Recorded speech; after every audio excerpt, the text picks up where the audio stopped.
makakabuti na kapag umaakyat ng bundok ay inaalis yung aircon, ino-off para hindi masyadong mahirapan yung makina, lalo na kung may karga.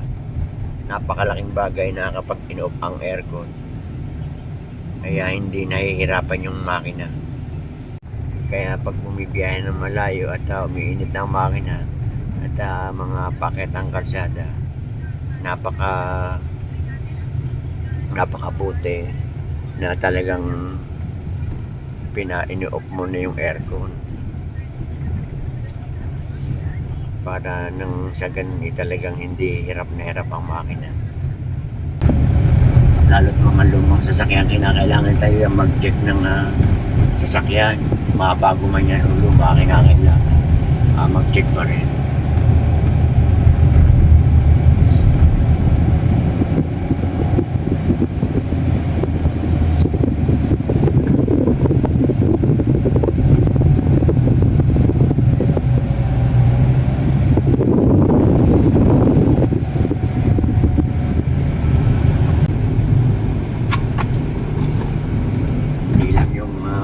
Check na sasakyan, kinakailangan din nasa condition yung katawan para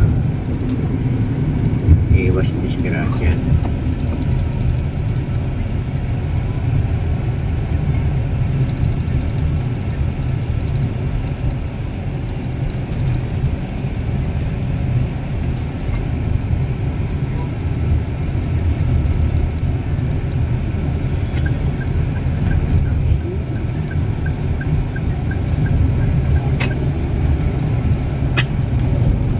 Kaalaman lalo doon sa mga baguhan pa lamang